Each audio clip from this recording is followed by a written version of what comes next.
ngayon. Pero ako talaga ha, Mm-mm. sumasakit talagang ulo ko sa kakaisip. Nasaan ba nagtitrain at ano ba talaga ang tinitrain ni Kim Chiu at kinakailangan sa abroad pa. Okay. Baka naman flight stewardess yan. Pero madali lang naman. Parang ang dali-daling i-trainan nun, ano?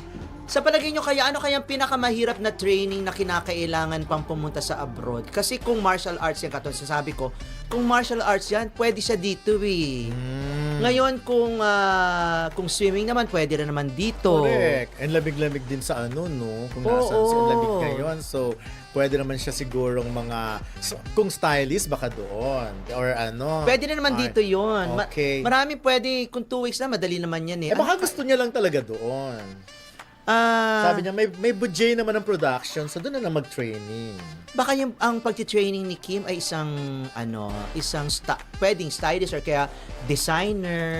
Okay. Mga designer o kaya tagapastol ng ng baka. O malay natin, may mga ganun Tagapastol pala, ng diba? baka or kaya nagtatrabaho o tigapitas ng apple or kaya training para maging isang driver sa abroad. Wait, yeah, pero nakita mo yung teaser ng teleserye nila, no? Meron ng Canadian flag, di ba? O, di ba totoo naman Correct. pala? So, yun na nga Galing, Kaya ang talaga, eagle eye talaga yung marami. Nung nakita nila, so, totoo na nag-shoot talaga doon. Kaya nga, nung nagkaroon doon ng Sunday noontime show ng Ignacia, isiningit na doon. Isiningit na, kaya abang-abangers na. O, di ba, nag-enjoy naman kayo yung mga inaabangan yung mga eksena na hindi nyo nakita.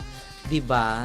Marami pa yan. Marami pa yung mapapanood. Kaya lang, marami pa yung mapapanood sa mga susunod pa sa Free TV. Kaya lang yung iba, nakauna Yes. Sa, di ba, streaming platform. Ako siguro papanoorin ko ulit for the sake na makita ko yung difference. Kasi syempre napanood ko na siya dun sa streaming Ano papanoorin app. mo, sa I Want or sa...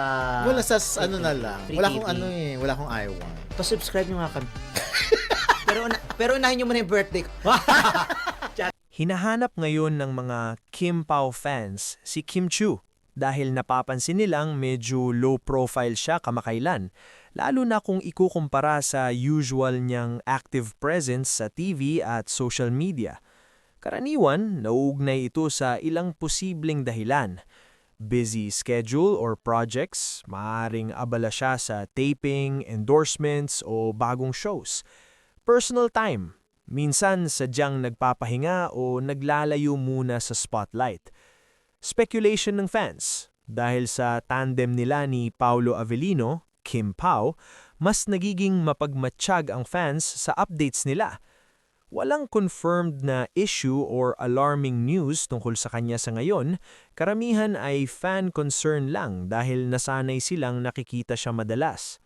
Sa ganitong balita, mukhang fan-driven concern lang talaga siya kaysa isang seryosong issue. Normal naman sa mga fandom, lalo na sa Kim Pao, na maging very observant sa galaw ni Kim Chiu, lalo na kapag hindi siya masyadong active. Para sa akin, may ilang puntos dito. Walang malinaw na problema. Kung walang official statement or credible report, hindi agad dapat mag-assume ng negative. Natural lang ang pagiging low profile minsan. Kahit sikat tulad ni Kim, kailangan din ng pahinga or private time. Fan culture effect. Dahil sa tandem nila ni Paolo Avellino, mas tumataas ang curiosity at expectations ng fans. Sa madaling salita, concern ito ng fans pero hindi pa issue. Maganda rin na hintayin ang confirmed updates kaysa umasa sa haka-haka. Sa totoo lang, ang ganitong balita tungkol sa paghahanap ng fans kay Kim Chiu ay isang magandang halimbawa kung gaano kalakas ang fan culture sa Pilipinas, lalo na kapag may sikat na love team tulad ng tambalan nila ni Paolo Avellino. Una sa lahat, natural lang na mag-alala ang fans. Nasanay silang nakikita si Kim sa TV, social media at iba't ibang public appearances. Kaya kapag biglang tumahimik o nabawasan ng updates niya, nagkakaroon agad ng curiosity at minsan overthinking. Dito pumapasok yung emotional investment ng fans. Hindi lang nila sinusubaybayan ang career, kundi parang feeling nila bahagi sila ng buhay ng artista. Pero mahalagang tandaan na kahit gaano kasikat si Kim Chiu, tao pa rin siya na may karapatang magpahinga at magkaroon ng pribadong oras. Sa industriya ng showbiz, sobrang demanding ang schedule. Taping, shoots, endorsements, events, kaya hindi nakakagulat kung may mga panahong pinipili niyang mag-lie low. Sa katunayan, healthy sign pa nga ito na marunong siyang mag-manage ng sarili niyang well-being. Pangalawa, napapansin din dito kung paano pinapalaki ng social media ang mga simpleng sitwasyon. Isang post lang na nasaan na si Kim, pwedeng mag-trend at magmukhang malaking issue kahit wala namang konkretong problema. Minsan, ang mga fans din mismo ang gumagawa ng narrative, nagkakaroon ng haka-haka kahit kulang sa impormasyon. Ito yung downside ng pagiging very connected online. Mabilis kumalat ang concern pero hindi laging accurate ang context. Pangatlo, hindi rin maiiwasan na malink ito sa tandem nila ni Paolo Avellino. Dahil invested ang fans sa Kim Pao, bawat galaw nila ay binibigyan ng kahulugan. Kapag tahimik ang isa, may tendency na isipin na may kinalaman sa relasyon or projects nila, even if wala namang ebidensya. Ito yung pressure na kaakibat ng love team culture. Hindi lang career ang binabantayan, pati personal na aspeto. Sa kabuuan, ang reaksyon ko dito ay ganito. Valid ang concern ng fans pero dapat manatili sa pagiging responsable at grounded. Walang masama sa paghahanap or pagmimiss sa isang artista pero mahalagang iwasan na pagbuo ng konklusyon na walang basehan. Mas mainam na hintayin ang official updates or hayaan ng artista na magbahagi kapag handa na siya. Sa huli, ipinapakita lang nito kung gaano kamahal ng fans si Kim Chiu at sa parehong oras, paalala ring na ang suporta ay hindi lang sa pagiging present niya kundi pati sa pagbibigay ng space kapag kailangan niya ito. May ilang dagdag pang anggulo na pwedeng tignan sa balitang ito tungkol kay Kim Chiu na makakatumong para mas maintindihan kung bakit ito nagiging usap-usapan. Number 1, patterns sa showbiz. Hindi ito bagong sitwasyon. Maraming artista ang dumaraan sa ganitong phase na biglang nawawala sa spotlight. Minsan, strategy din ito ng management para mag-build ng anticipation sa susunod na project. Posible na may paparating na show, pelikula, or campaign si Kim kaya hindi muna siya masyadong visible. Number 2, transition phase sa career.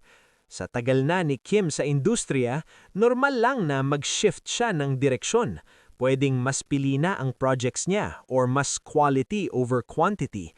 Kapag ganito, mas kaunti talaga ang public appearances pero mas pinag-iisipan ang bawat galaw niya. Number 3, pressure ng love team culture. Dahil sa tandem nila ni Paolo Avellino, may dagdag na layer ng expectation. Hindi lang siya hinahanap bilang individual artist, kundi bilang kalahati ng Kim Tao. Kaya kapag wala siyang update, parang may kulang sa narrative na sinusubaybayan ng fans. Number 4, mental health at boundaries. Mas nagiging aware na mayon ng mga artista sa kahalagahan ng mental health. Ang pag-step back sa social media or sa public eye ay maaaring paraan para mag-recharge. Sa panahon ngayon, hindi na dapat itong gawing issue, kundi i-normalize. Number 5, role ng fans at media. Malaki ang papel ng fans sa pag-a-amplify ng ganitong balita. Isang simpleng concern pwedeng maging trending topic. Minsan, ang media rin ay kumakapit sa ganitong kwento dahil alam nilang may audience, kaya lumalaki ang usapan kahit maliit lang ang pinanggalingan. Number 6, silence doesn't mean something is wrong. Ito siguro ang pinaka-importante. Hindi lahat ng katahimikan ay may masamang ibig sabihin. Minsan, tahimik lang talaga ang isang tao dahil wala siyang gustong ibahagi. At okay lang yon.